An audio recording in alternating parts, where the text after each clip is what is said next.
Hope आप सब ठीक होंगे एंड आप सबकी प्रिपरेशन बहुत अच्छे से चल रही होगी। तो हमने पिछली वीडियो में बात करा था रोमांटिक इपोखा के बारे में। रोमांटिक इपोखा क्या कहता है कि वो थोड़ा रैशनल या लॉजिकल थिंकिंग से दूर हटते हैं एंड किस पे फोकस करते हैं, अपने गेफ्यूलो या फैंटेसीज पे, गेहाइमनिसा पे। एंड वो क्या कहते हैं कि जो गेहाइमनिसा है, जो फैंटेसीज है, वो किसको अराइज देते हैं, किसको एक बर्थ देते हैं, एक नया वार राइट को, एक न्यू वर्ल्ड को। तो बेसिकली वो किस पे फोकस करते थे, फैंटेसीज पे, गेहाइमनिसा पे एंड इमेजिनरी वर्ल्ड पे। ठीक है। तो आज हम बात करेंगे रियलिस्मस, that is also an epoch.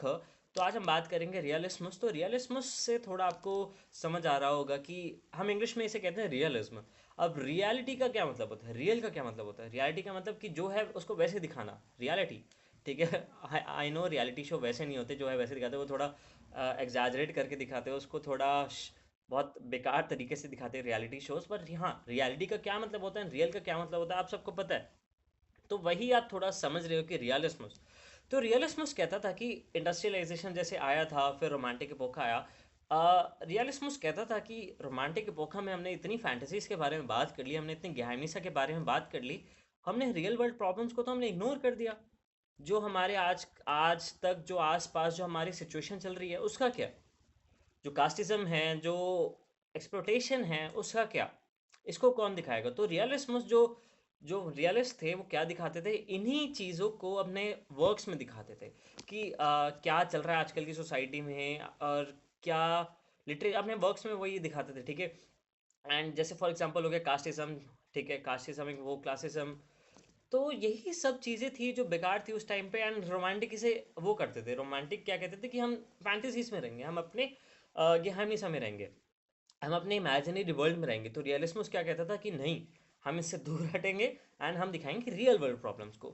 वो ये नहीं कहता था कि रोमांटिक बेकार है, फीलिंग्स बेकार है, गेफ्यूलर बेकार है, नहीं, वो एग्री करता था। बट ये जो हम, अगर हम पूरा टाइम अगर हम इमेजिनरी वर्ल्ड में रहे तो हम तो रियलिटी को तो इग्नोर कर देंगे, राइट? तो यही रियलिस्मस का मानना था कि we should focus on reality rather than more on fantasies and geheimnisse। ठीक है, इतना सब क्लियर है। तो इसे हम हाँ, रियलिस्मस ऐसे नहीं दिखाता था कि एक बहुत एकदम बहुत हार्श लैंग्वेज में, बहुत बहुत जैसे कि दिल को जाके लैंग्वेज लगे, नहीं, वो पोइटिशियल रियलिज्म में, पोइटिक लैंग्वेज में दिखाता था। Poetic language in the sense कि थोड़ा उसमें लाइक यू कैन से श्योनस प्राक या थोड़े काइंड ऑफ इमेजेस, और ड्रूहिगर टोन, मतलब अच्छे से एकदम शांत भरी जो टोन में वो लिखते थे लिटरेचर या उनके वर्क्स में। तो यही है रियलिज्म का ओवरव्यू, और पूरे नोट्स में भी यही होगा। आई होप आपको ये ओवरव्यू क्लियर है। तो मिलते हैं, चलते हैं अब अपने नोट्स पर। And please write down these notes, because जब बाद में आप रिवाइज करोगे तो जब भी आप नोट्स खोलोगे तो एक बार दिखेगा, अरे हाँ, रियलिज्म का मतलब ये होता है। ठीक है। एंड हाँ, एंड प्लीज आप ये वीडियो 1.5 या 1.25 या 2x में भी देख सकते हैं, जिसमें भी आप कंफर्टेबल है, वट यू वांट। बिकॉज मैं ये चाहता हूँ कि आप वीडियो किस फ्लो में भी देखें एंड किस तरीके में भी देखें, बट आप ज़रूर देखें, क्योंकि पेपर 16 तारीख को है, 16 मार्च को है। तो हम ये नहीं चाहते कि आप रह जाएं, तो आप किस तरीके में भी देख सकते हैं। ठीक है, तो चलते हैं हम अपने नोट्स पर। यस, आई होप कि आपको मेरी स्क्रीन और मैं बहुत अच्छे से दिख रहा हूँ। तो स्टार्ट करते हैं। हाँ, Realismus dauerte ungefähr von 1840 slash 1848 bis 1890। ठीक है। जो रियल, अब आप बोलोगे कि मैंने स्लैश क्यों डाला या 40 या 48 के बीच में, क्योंकि ना कहीं कहीं 40 लिख रहा है, कहीं कहीं 48 लिख रहा है। तो आप मुझे ना बोलो कि आपने तो 40 बताया था और वहाँ पे 48 लिख रहा है, आपने तो मुझे 48 बताया था या वहाँ 40 लिख रहा है। तो अगर ये भी कहीं हो तो रियलिज्मस का यही है। तो प्लीज़ कंफ्यूज मत होना है, प्लीज़ मुझे गाली मत निकालना कि हाँ, 1840/48 से 1890 तक था। So während die Romantik von Träumen, Sehnsucht und Fantasie sprach, wollten die Schriftsteller im Realismus die wirkliche Welt zeigen। ये मैंने आपको ओवरव्यू में बता दिया कि रोमांटिक क्या कहता था, कि ट्रॉयमा, सेहनसुख्त और फैंटेसी के ऊपर बात करता। तो रियलिस्मस क्या कहता था कि जो इसके ऑथर्स थे, जो राइटर्स थे, रियलिस्टिक जो रियलिस्मस के रियलिज्म के, वो क्या कहते थे कि हम एक वर्ल्ड को वैसे ही दिखाएंगे जैसे वो है। हम कोई फैंटेसी में नहीं जिएंगे, हम कोई इमेजिनरी वर्ल्ड में नहीं यार आप भी देखो ना, अगर आप पूरा पूरा टाइम इमेजिनरी वर्ल्ड में हो तो आप तो रियलिटी को इग्नोर कर दोगे। ठीक है, यहाँ पे क्या लिखा है, दी रियलिस्टन sagten Literatur soll das Leben so zeigen wie es wirklich ist। ये मैंने आपको बता दिया। तो ऑथर्स क्या चाहते थे वहाँ के, den Alltag genau beschreiben, normaler Menschen zeigen, das bürgerliche Leben darstellen, soziale Probleme sichtbar machen, ehrlich und sachlich schreiben। तो देखो जो वहाँ के ऑथर्स थे वो यही चाहते थे, क्योंकि ये भी रियलिटी में आएगा ना कि जो उस टाइम के जो ह्यूमंस थे उनको वैसे ही दिखाना। ठीक है, एक जो उनका जो दिनचर्या है, जो ऑल डे है, उसको एग्जैक्ट वैसे दिखाना कि सपोज आप एक ह्यूमन हो, आप क्या क्या फेस कर रहे हो। अगर मैं इसे इमेजिनरी वर्ल्ड में दिखाऊंगा तो आप तो इग्नोर हो जाओगे ना, आपको हर्ट होएगा। तो रियलिस्टिक कहते थे कि मैं आपको जैसे हो ना वैसे दिखाऊंगा, जैसे आपका दिन जा रहा है वैसे ही दिखाऊंगा, कोई ऐसे इमेजिनरी वर्ल्ड, कोई उसमें ड्रैगन ड्रैगन नहीं आता, तो मैं ऐसे दिखाऊंगा।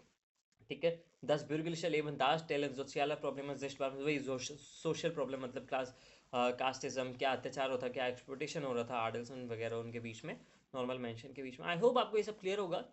तो यहाँ पे बात करते हैं, Realismus ist nicht kalt oder grausam, zeigt die Welt ruhig, verständlich und menschlich। ठीक है, मतलब मैंने आपको बताया कि जो रियलिस्टिक जो वर्ल्ड था उस टाइम पे, जो रियलिस्मस था, वो एक हार्श लैंग्वेज यूज़ नहीं करता था, वो मतलब एक नॉर्मल लैंग्वेज यूज़ करता था जिससे लोगों को समझ आ जाए एंड लोगों के दिमाग में बैठ जाए। अब for example, Man nennt das oft poetischer Realismus. Die Wirklichkeit wird gezeigt, aber in schöner literarischer Sprache। मतलब एक सही लैंग्वेज में और एक लिटरेरी लैंग्वेज में। अब इसका एक हम एग्जांपल लिख सकते हैं ओम शांति ओम का। ओम शांति ओम में जब वो लास्ट में गाना आता है, सुनने वालों, राइट, अगर आपने ओम शांति ओम देखी होगी, तो उसमें वो कैसे रियलिटी बताता है, एक गाने में बताता है। आई नो वो थोड़ी लैंग्वेज हार्श होती है, ये कंक्रीट एग्जांपल नहीं है, बट मैं आपको थोड़ा समझा रहा हूँ कि कैसे थोड़ा एक पोइटिशियल लैंग्वेज में रियलिस्टिक थे, जो उस टाइम पे जो रियलिस्मस ऑथर्स थे वो कैसे यूज़ करते थे। ठीक है, तो poetischer Realismus ist die wichtigste Form des Realismus in Deutschland. Er bedeutet, die Wirklichkeit wird gezeigt, aber in schöner, ruhiger literarischer Sprache। इतना क्लियर है आपको? ठीक है। Die Autoren wollten das echte Leben darstellen, aber nicht hässlich, brutal और schockierend। Sie sagten das Alltag mit Würde und Poesie। ये मैंने आपको ऊपर बता दिया, एंड ये दोबारा अगर समझना है तो ऊपर मेरी वीडियो को रिवाइंड करके सोच लेना। मतलब ये उसके ऊपर ये है कि कैसे लिटरेचर स्प्राखा में, पोइजी में डिग्निटी से वो एक रियलिटी को दिखाते थे, कोई हार्श में नहीं, कोई शॉक्ड में नहीं, बस एक व्यूडर और पोइजी से। ठीक है, वारुम पोइटिश, पोइटिश हाइस्ट हियर रुहिगर टोन, श्योना बिल्डर, रुहिगर टोन और श्योना बिल्डर। ठीक है, मतलब शांत वाली टोन एंड पिक्चर्स हो गई, सुंदर सुंदर पिक्चर्स हो गई, वैसे काइंड ऑफ में। तो इस टाइप में typischer थेमन होती थी फैमिली अर्बाइट ए ऑन बेziehungen। ठीक है, वही जैसे रियलिटी में अगर आपको ये दिखाया कि मेरे बारे में बात होगी, ऑब्वियसली अर्बाइट, अगर मेरे पे अत्याचार हो रहा है किसी काम में, इंडस्ट्रियलाइजेशन में मेरे पे अत्याचार हो रहा है, तो उसके बारे में बात होती थी। ए ऑन बेziehungen, मेरे रिलेशनशिप किससे कैसे है, तो उसके बारे में बात होती थी। ठीक है, आई होप आपको ये सब क्लियर होगा। तो चलते हैं इसके विस्टिका आउटोरन पे कि कौन कौन इसके इंपॉर्टेंट ऑथर्स थे। That is Theodor Fontane, Gottfried Keller, Theodor Storm, William राब।